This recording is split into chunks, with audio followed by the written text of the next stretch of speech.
Okay, go for it now. Hello, and welcome to Millennial Anti-Terrorizers. And today we're going to be talking about leadership pros and cons. And we're going to start off with talking about enlisted leadership. Brody, how about you start us off with the pros and cons that you've come across with NCO leadership? Okay, so being in a first line unit, like there's a lot of good soldiers in first lines. I'm sorry, there really is. And I had outstanding leadership for the most part.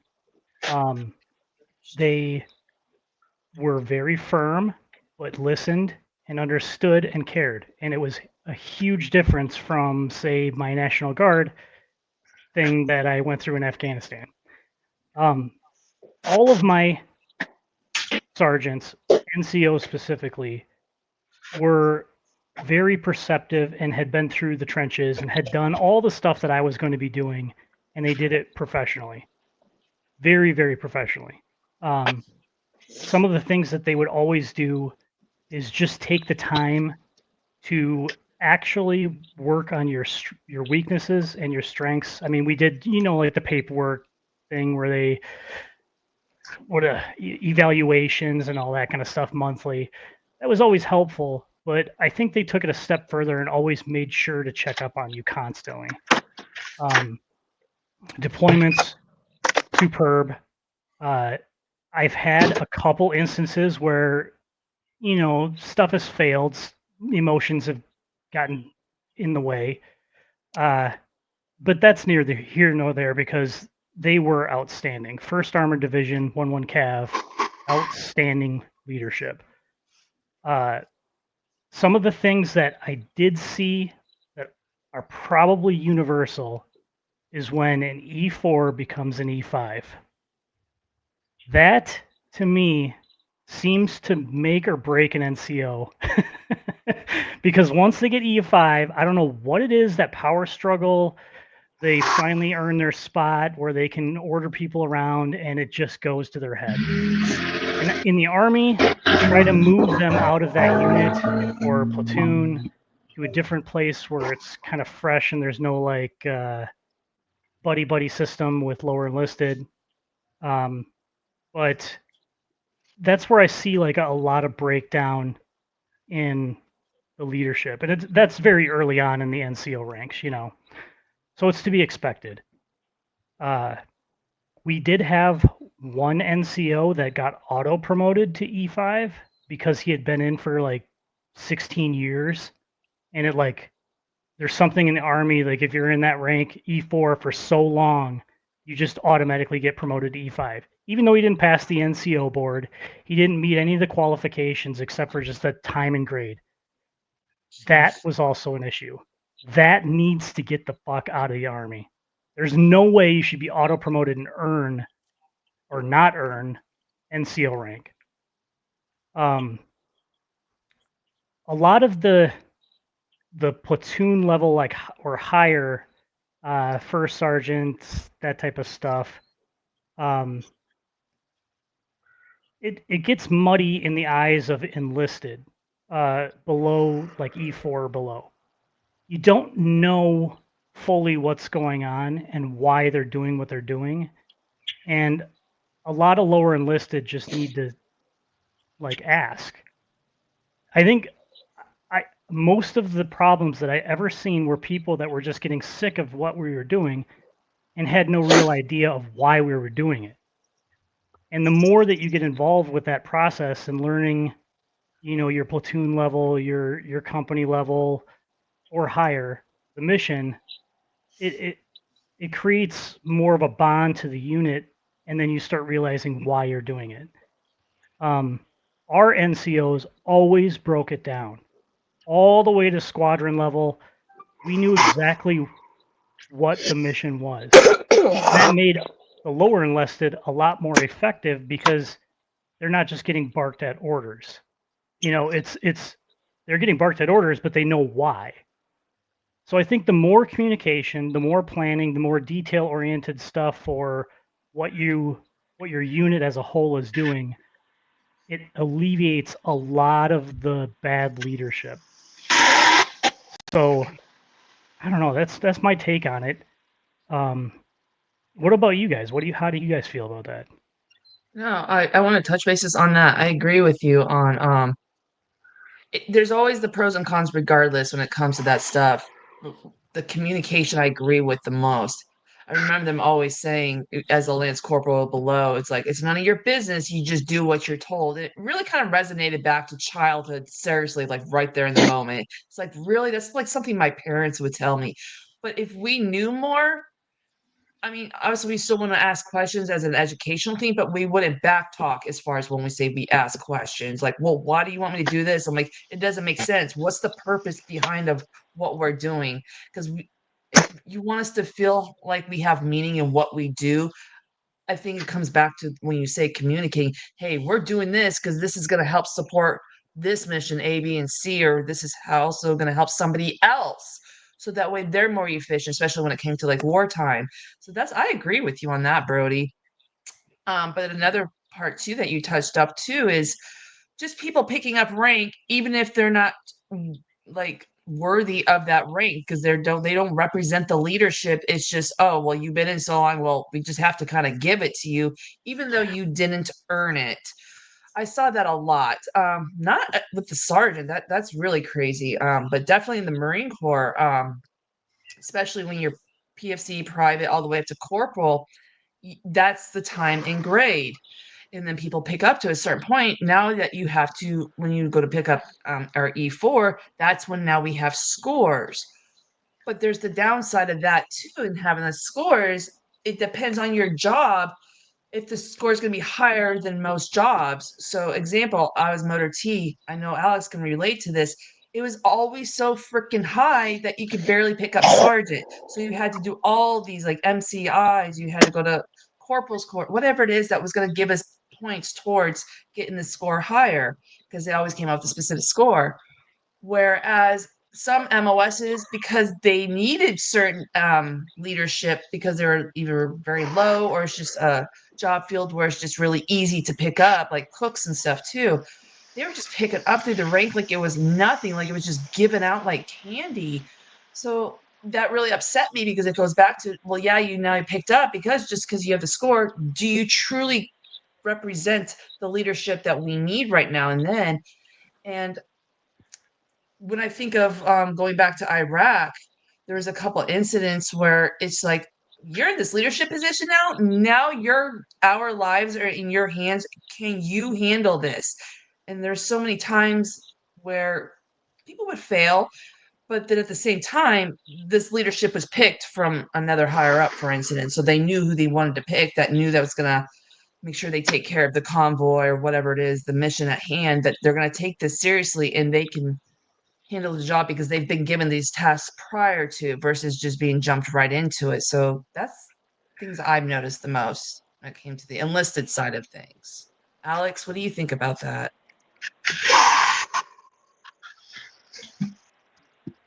Very similar.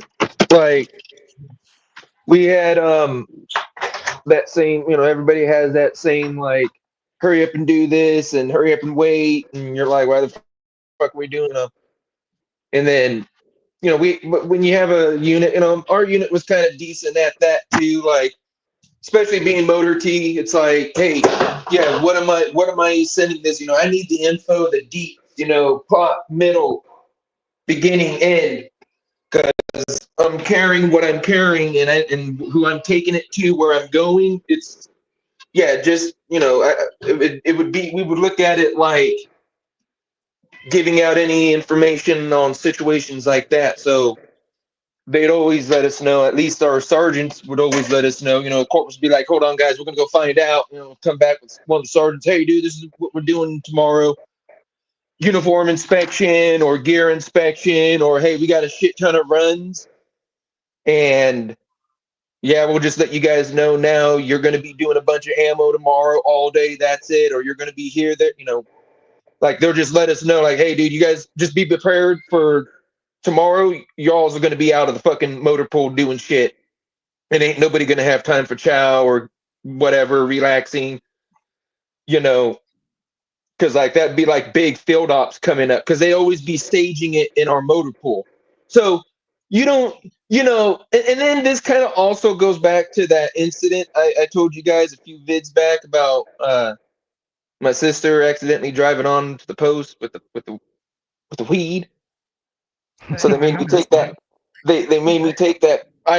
Not made me. I just said I was fucking pissing a cup for you right now, and I did. And my loyalty was ever and doubtful, unwavering, and question, man. So like nothing, like I said, nothing happened in that motor pool without my say so. So I was one of the ones that went grabbed the sergeants and said, "Hey, dude, what's going on? Like, what are you doing in my motor pool tomorrow, there, sergeant?" Because I'd go to the one that I had that specific talk with, and he's like, "Oh, hey, Romero, we're gonna fucking be, yeah, come here." And, so I'd get dragged into the little meeting they'd be having. Hey, yeah, we're gonna be staging Vicks for a field op, and that's gonna be starting tomorrow. Everyone's got to go get the gear. So go tell them, all right. So, um, I mean, as far as terrible leadership, just that staff sergeant I've mentioned a few times, like Yeah. no motivation, like poor motivational skills, um, like trying too hard to be everybody knows that like usually that sergeant or the staff sergeant that's in charge of the platoon kind of has to be a hard ass and unify the platoon as a whole. So like they might be an asshole at times or some shit.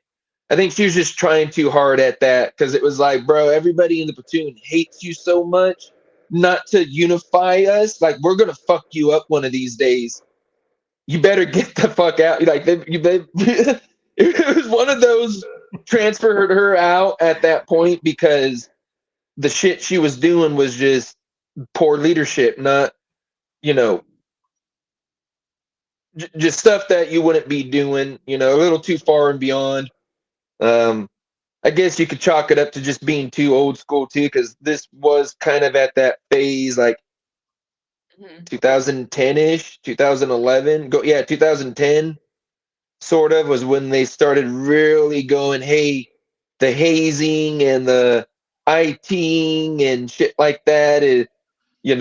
Some of the stuff that they were starting to come down was like being brought up when I was like halfway through my enlistment.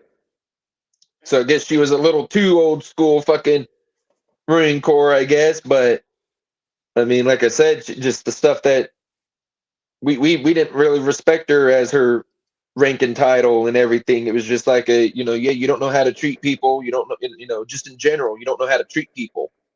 Not us in the Marine Corps. You just don't know how to treat people because something happened to you in your past, whatever, So, but I've had great leadership too, where they've taken me under their wing and actually show, some of the mechanics, when you have operators and mechanics just like to not just only fuck with you, but like leave you to the wolves and be like, well, you should have fucking chosen mechanic instead of operator.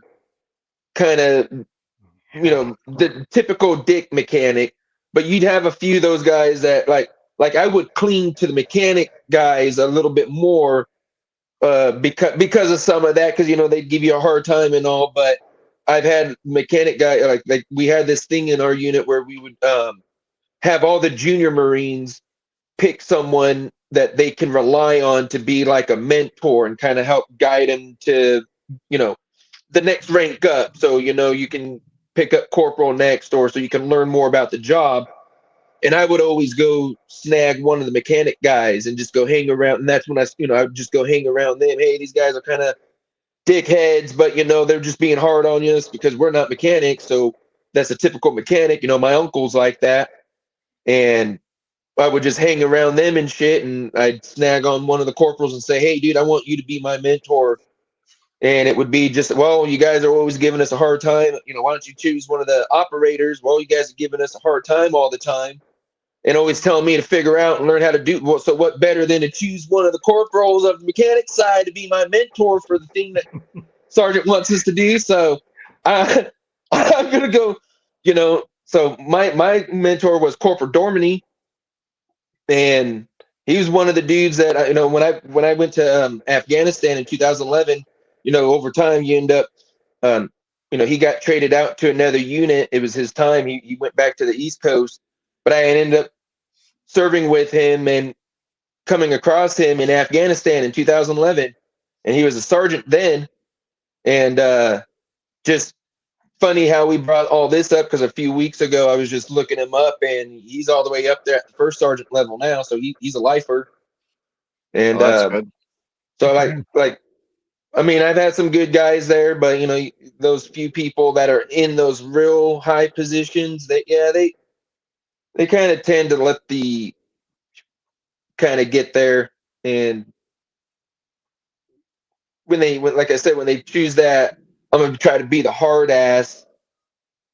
I don't know.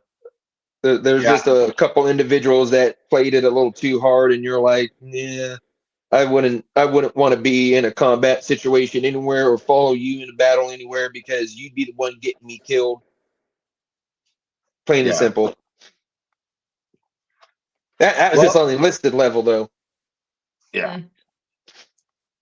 Mm. For me, it was a little different because when I joined, it was during peacetime. So your combat veterans were Haiti, Somalia, Desert Storm. Um, one guy was in Beirut. He was a staff sergeant. So your staff sergeants and above were in combat, but all your sergeants and corporals, none of them were in combat except maybe like one or two that went to Bosnia or Kosovo. And so all the corporals hadn't been in any combat, but they felt like they needed to test us continuously. And at the time, the Marine Corps didn't have a lot of funding, so they had to find ways to play fuck games. And mainly what they would like to do is they would like to do gun drills. And so they would pick a distance, it could be 100 yards, it could be 2 miles to the target, and they'd make you run to the target, set up a machine gun, simulate suppressing an objective or something like that, and run back. Um, and they really were focused on physical strength, and we weren't really playing a lot of tactical games or learning some things probably like we should have, maybe about mines or something like that. But they were just trying to keep us occupado. Out of it, you would find out which corporals, like Alex was talking about, where they're just not a good person. You give them a little bit of power and they get power hungry over it, and they don't know how to treat power with respect. And absolute power corrupts, So these guys would take it a little bit further, and that's where we had some hazing incidences, and there's more than I could remember it now. But I remember one time I dressed up in my civilian attire. We just got let out, company formation. So we get back to the barracks, and I get my civilian attire. I'm going to head in town. And the corporals, for instance, they get a hold of me and they bring me into the bathroom where all the hot water's running, where it's steamy in there. And then they make me do like, push ups, sit ups, jumping jacks, hello dollies, shit like that. And they only did it for like 3 or 4 minutes to get me all sweaty, right before I went out in town. And I get it now, that hey, they were doing it all out of fun and everything like that. And even afterwards, they says, look, we'll do some push-ups, and they all did like 20 push-ups real quick to just prove like, hey, they did stuff too. But there was sometimes where it got a little too cruel, not with me, but with others, where fisticuffs came to mind, in JPs and whatnot. One court martial that I know of. So, with that being said, there was also some wonderful sergeants that I ran into and some wonderful corporals. And one of the corporals that I first met when I showed up to the fleet, he got out as a first sergeant as well after doing 20 years. And now he's just down in Arizona riding dirt bikes and stuff and having fun. And he was a good guy, and he was one of the corporals where it was if you had to do something, we're going to do it, but he wasn't going to take it an extra notch hire and really play fuck games with you where somebody could probably even get hurt. There was same thing with the staff NCOs. The staff NCOs, there was a few that were kind of young, for the staff NCO rank, so they haven't been weeded out yet. Really, they maybe made it through sergeant and even up to staff sergeant through the process, but they haven't been to combat yet, and people haven't realized, hey, these guys, this isn't for them. Uh, that was a little bit later when I was a senior Marine when I saw those type of things. And one, for instance, he pinched a nerve in his back and he tried to hide it from the Marine Corps for about a year and a half. But eventually, when you have to do a PFT, something like that's going to come out, a physical fitness test. And when you have to do crunches, sit ups, pull ups, and you have to do the 3 mile all in one day, then they found out about him and they shit canned him. But before that, he was he was good at what his job was. He was just not a good leader. Let me be clear on that. He was excellent at what his job was. He was just a bad leader. And there was confrontation in the platoon because of it. And the staff NCOs backed his play and the officers stayed out of it. So that's pretty much what I can remember about leadership when I was in the Marine Corps. Next, we were going to talk about officers in the Marine Corps or in the military, pros and cons with officers. Brody, you started us off with the enlisted. Why don't you go ahead and start us off with the officers, pros and cons that you can remember with them? Okay, so as enlisted, I should probably throw out a warning. I have a different perspective than any officer that will be watching this. Okay? It is extremely rare to find a good officer. Captains are above. They've been through some stuff. They've learned. First lieutenant, second lieutenant, Jesus fucking Christ. I don't know what it is with you people. You fucking suck. Just let it be known. Just straight up, you don't know a goddamn thing. Nothing about soldiering. Just because you went and got a fucking degree and went to some goddamn fucking classes on how to be an officer does not mean that you're a fucking leader.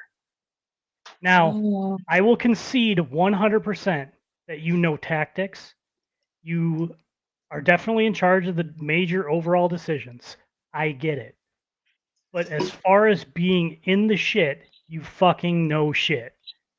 I will say Alex. that I had one first lieutenant, or no, I'm sorry, second lieutenant, and he was one of the premier examples of how every single LT should be. So when he came to our unit, he held a formation. It was just our platoon leader. He held a formation, and we're kind of sizing him up and shit like that. Fucking, he has like some business degree, and he's gonna lead fucking Cav Scouts. Yeah, okay. So he gets up there, and the first things out of his mouth was like, "I literally know nothing." He's like, "At this point, I'm gonna consider myself a paper pusher. I will take care of all your guys' paperwork as fucking much as I can. I will sit behind that desk and I will rule for all of you. You guys are going to literally have to whip me into shape on the soldier aspect of it." He's like, "I'm not a very good shot. I can't do run drills. I don't know how to fucking do this. I don't know how to do that." And he's like, "As long as I'm taking care of your paperwork, hopefully my time in this platoon, I can learn as much as possible from you." And he put his money where his mouth is. Every fucking weekend, every chance he could get, you're doing soldier book training or sergeant's handbook training, in the fucking hallway or whatever. He was there. He was listening. He was asking questions. He wanted to run the drills with us. He did PT with us. For fuck's sake, when have you heard an LT doing fucking PT with the guys? Shit doesn't happen. I've had a lot of platoon leaders that I never seen do PT. Okay? This guy was outstanding. He really tried to be the halfway point, you know? And we all wanted to follow every single thing that he said after that. Instantly. It just created a completely cohesive unit where he actually admitted that he doesn't know shit about how to be a fucking enlisted. Great. Great leadership. Hands down the best I've ever had. Outside of that, I've had platoon leaders come in and instantly demand complete compliance with everything that they say. They won't tell you what they're fucking doing. They know goddamn nothing. I mean, we've all heard the joke about, you know, like land navigation and lieutenants. 100% these platoon leaders coming in fresh as second or first lieutenant don't know anything. And if any of you are watching, please fucking just take a moment to realize you don't know shit. 100%. Unless All you right. come from like green to gold, because there's like the green, you know, like you can become enlisted, go up to like E6, and then you'll transfer over to like second lieutenant. Then, you know, I could The see that. Mustang, baby. Yeah, Mustangs, yeah. yeah. But man, I've The had warrant so officers. yeah, I've had so many bad platoon leaders. It's just, I don't know, because I've never been through officer training and all that kind of stuff.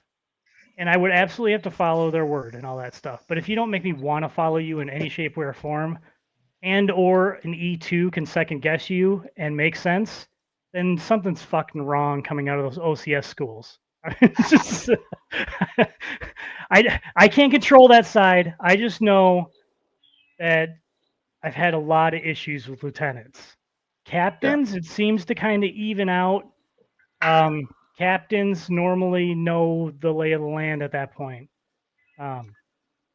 Above captains, fuck, I don't know. I never got to that fucking. I don't deal with that higher rank shit, you know. So I've never. I mean, I've talked to a general and colonels and stuff, but it's not like interacting daily on a mission or anything like that. So the pros of any kind of leadership, I guess, is just to admit that you don't know everything, and that maybe the guys around you that you're ordering around do know some things, and maybe you can learn from them. That's what I would tell every LT. All right. Beth, how about yourself? Pros and cons with officers' leadership. So as a junior troop, I agree with Brody. You're just gonna do what you're told. I mean, as you were, do as you say, because you're just trying to be the good Marine that you're supposed to be. Just kind of no different than a child. You want to just make them happy. But as I've gotten more further in the ranks, or as I've gotten more mature and just kind of seen things and figured things out, this is when I started to kind of really understand again who the weak ones are. Meaning, like, just kind of like Brody said, hey, is this some guy who just got out of college and thinks he's going to start barking orders at me because he just holds the rank but doesn't know anything? So those are the things that I did see come across. I did have a lieutenant. It was a little different though. He started off as a lance corporal and then he transitioned into officer candidate school and became a lieutenant. And that's the story I kind of heard and how it went on. He wasn't so much cocky, but it was more like arrogance. He's like, well, just because I've been in your shoes, I already know what you have to do. But yeah, this man's never deployed yet, for instance. So just because he shared the same rank as I already was, he already thought he knew better, even though he never held a leadership position. So it was kind of the similarities of just getting like a new guy coming out of college and just picking up officer and just wants to start telling people what to do is really what he was doing. So going through some training just before we had deployed for our first tour, he kept trying to tell the sergeants all the time what to do and just kind of getting in the way when the platoon sergeants are trying to conduct us and like lead us in a certain way when we're on the rifle range one time. But he kept wanting to be the last person to say his word as if like he held that ground, not just what the sergeants were doing. So it was to the point there was a fighting match one time on the grounds and they eventually had to pull the LT back. I think it came down to he had to be relieved of his duty because it became a problem to the point it was becoming a conflict with safety when it became on the grounds of being on the rifle range. So that was one of them. But then I've had some really good contact with, I mean, tons of contact with officers. When I got into sergeant position, as you were, when I picked up sergeant, I became a legal clerk, I should say. And because we were myself and a female captain, we're the only two that conducts any of the legal stuff that would go on within our company. And working with her, I really enjoyed it. One, because now I don't have a whole bunch of people I have to tell what to do. It's just me and her, and that's it. So it made not like a lot of leadership. It's just kind of the cohesive, just me and her kind of getting things done, made it a little bit easier. But two, working alongside her and understanding what her position is as an officer kind of opened up my eyes to a different type of leadership versus just always seeing the enlisted side, which is why I chose it, because I always admired the sergeant majors. They were always right there in the field with you regardless, whereas officers, they kind of stay to themselves, but not so much her. So that's what kind of made the camaraderie so much better. And her teaching me not just only through the legal stuff, but she made me more of a friend and actually felt like family. So that's where we ended up working better together versus just someone dictating what I had to do and I had to come in and we just go home. So that was my good taste in what it came down to. And I remember her name, Captain Clow, and I still talk to her to this day on Facebook. And yeah, she was such a good mentor to me. And among others, not just even officers. Um, actually, no, I'm going to stop there. I'll get to that later. Sorry, Okay. All right. ramble for a minute. Alex, how about yourself? Pros and cons of officers. I've had some pretty stellar dudes, like dudes and chicks as officers. Like they've been our platoon and unit was like the one where they would cycle out a new lieutenant every like 6 months, maybe. Like it'd be one of those pit stops on their um, roadmap going up, and they'd always just be so eager to learn. Like, hey, remember you going out on a run? Cool, man. And they'd be up in flak and Kevlar, and it's like, yo, sir, what you got on there? I'm your A driver, dude. And smile from ear to ear, like all stoked and shit. So like, come out on the line. Hey, remember, what are you doing? Like, oh, PM in the vehicle, sir. Oh, show me something. Like wanting me to teach them shit. Always cool, man. Like, the only one I had that was a problem was a major. Like when I got back to the unit because I'd TAD'd to this made up section that was going to fucking Afghanistan. When I got back from that, it was kind of, they went through a whole change of, like, I don't know if something had happened or it was just one of those. I think it was just one of those time of the periods where, okay, hey, dude, these guys are moving up to something else. So now you have like a whole chain of command change going on. We even had like some new staff sergeants and some new enlisted in our platoon for Motor T and all. And we had this major who, I don't even know how he, in the time that we've been going through all this shit, and he's a major and all, the black patch on my fucking flak was the thing he made a bitch about. Oh, he would just pick stupid shit that Alex, overseas. pause. You're like, dude, you act like Black patch. okay. So he one time he had gotten on me about a patch, my combat patch, my deployment patch, and it being black, and saying something that the enemy would see that, and that's just sticking out. And I'm standing there going, really? And I'm just imagining my rifle in front of me. This giant rifle that's black ain't gonna give me away before this 4-inch, 3-inch patch does, you know. And I just started thinking of all this other stuff. Like, okay, dude, how about the fucking Vicks we were driving that were OD green, not fucking desert tan? That's not sticking out before my fucking black patch. I just started going through all this shit in my head. I almost ripped them out one time. I mean, that was just one that stuck out the most. But like, he just had these little stupid tendencies that would be like, you as an officer are bitching about shit that we don't do, and you want me to do it as in to get you killed, like going out on a field op out on the range doing CS gas and not having my cover on, and then not saluting him out in the field. And I'm like, you're really fucking stupid, dude. Like, did you like not learn anything in OCS? How did you make major? Because ain't no officers coming up to me and requesting salutes out of me on a field op training. When I'm in fucking camp combat gear, fucking flat Kevlar, I'm not saluting any motherfucker. I'm in an attire that states I shouldn't be saluting you if I'm wearing this. That's mine, like, I guess muscle memory mindset thing, Mhm. you know. And what was it? Some other time it was the whole regiment or unit was forming up for PT, and I had to run for something else. So he's bitching at me about being in camis with my well, you got your flagging gear on and we're forming up for PT. You're the only one not there.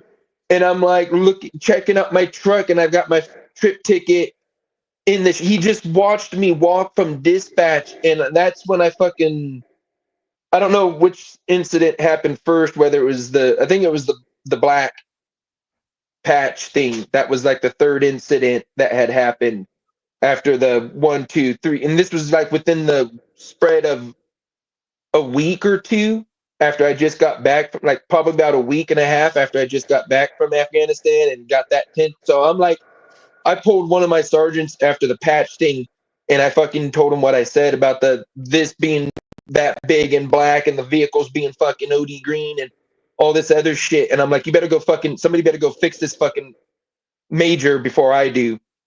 And that was like one of those. I'm glad that, like, I had an officer there. Lieutenant LeCondike was around. Now, this was one of those lieutenants that, like I said, was changing out, and he happened to have been in the office, and I didn't even notice, and he kind of peeked his head back, and from the corner of my eye, I just kind of caught that, and I just went on about, because this stuff that he's doing is, you know, getting on my fucking shit, dude, and he's picking on stupid shit that we wouldn't be doing in Afghanistan and on deployment.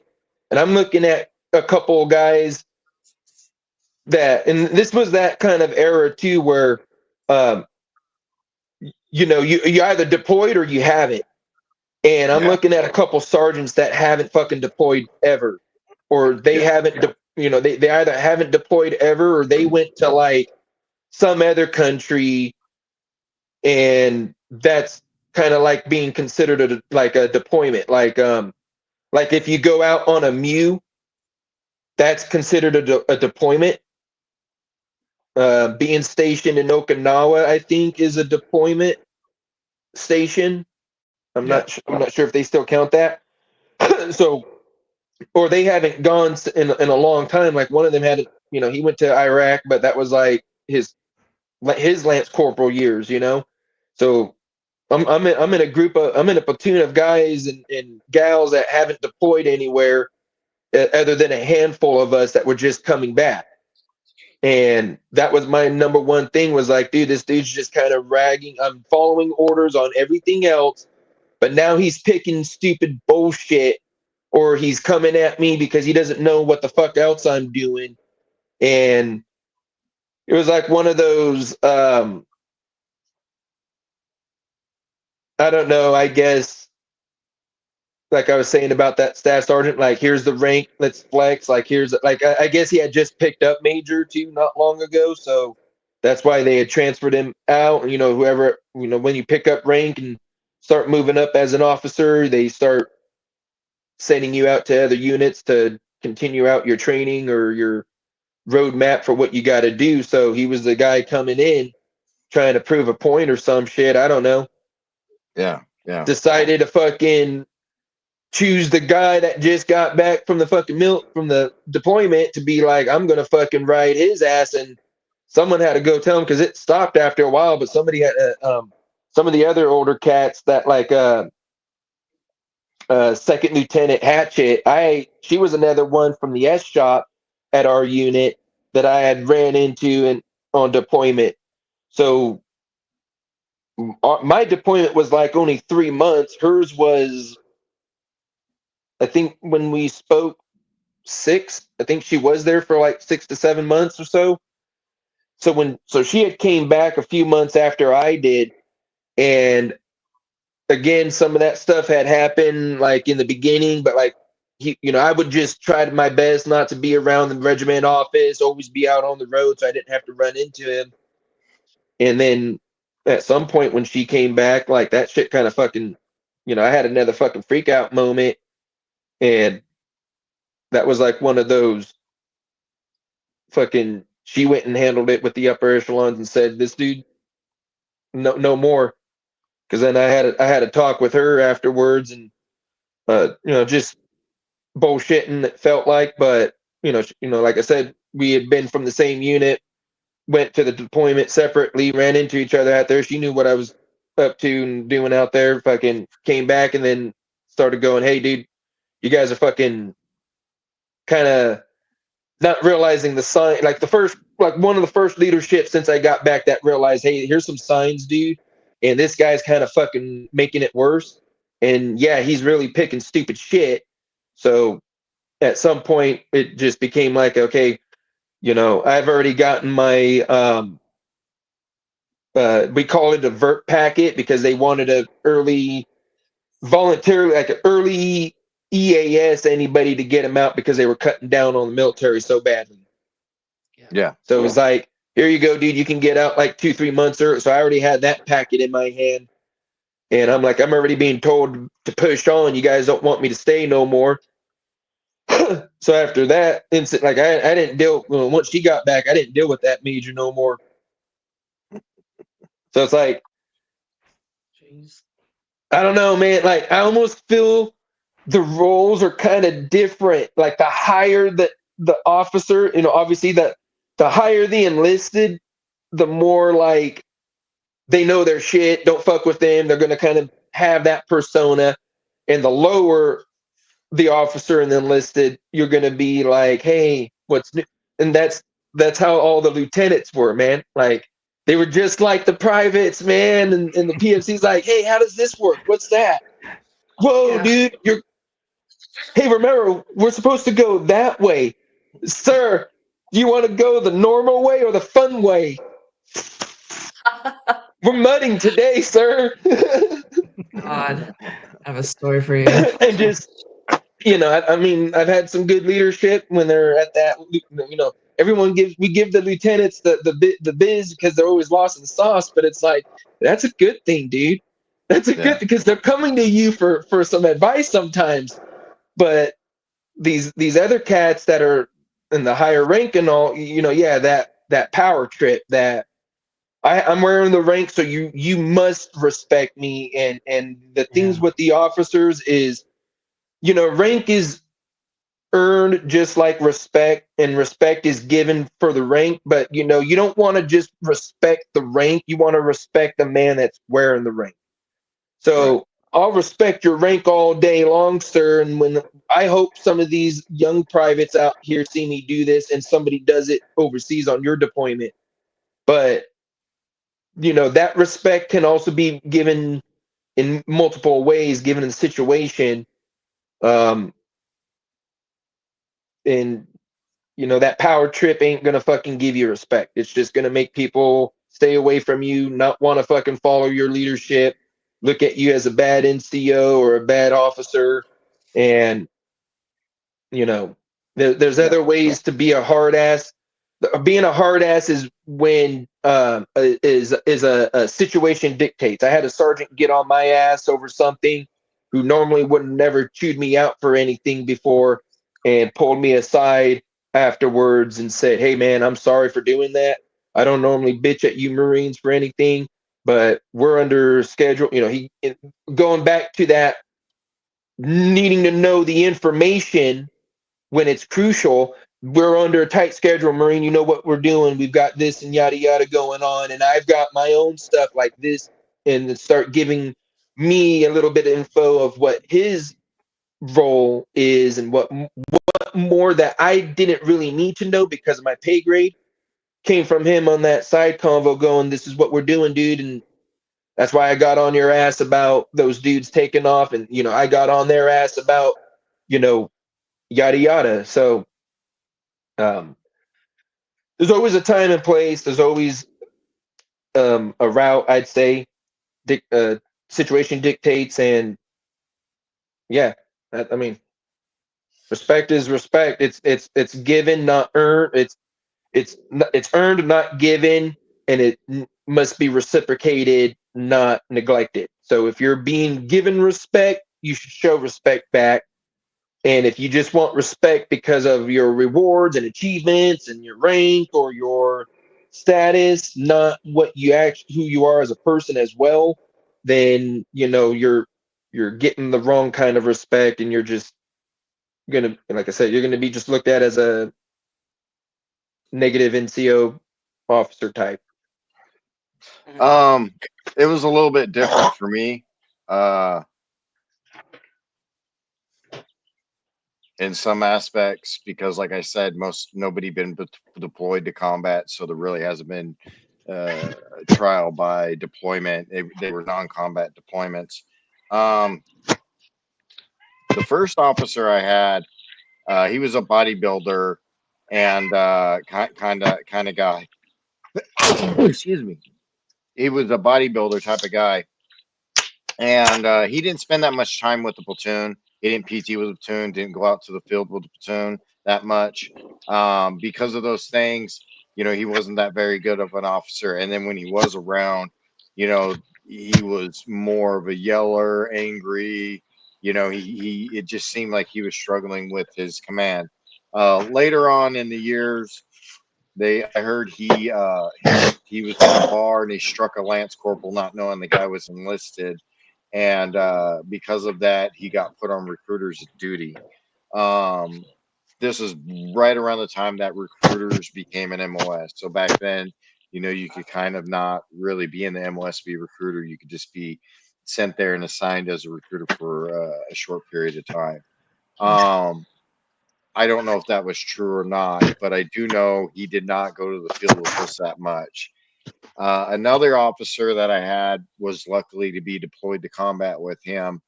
When he showed up to the platoon, just like Brody's lieutenant, he didn't know anything about the Humvees. He just did 2 years with a line platoon, so he wanted to go out in the Humvees, and he wanted us to get him stuck, get him unstuck, this and that. And he bought like a case of beer, and we drank beer, and he just talked about the vehicles and tactics and so on and so forth. So officers that do care to approach the situation knowing that they're not going to be judged for being not knowledgeable in said trade usually go a lot further than those who fake the funk and act like they already know everything. And that's all I'm going to say about that. All right. Thank you for watching Millennial Anti-Terrorizers. Make sure you like and subscribe, and have a good one.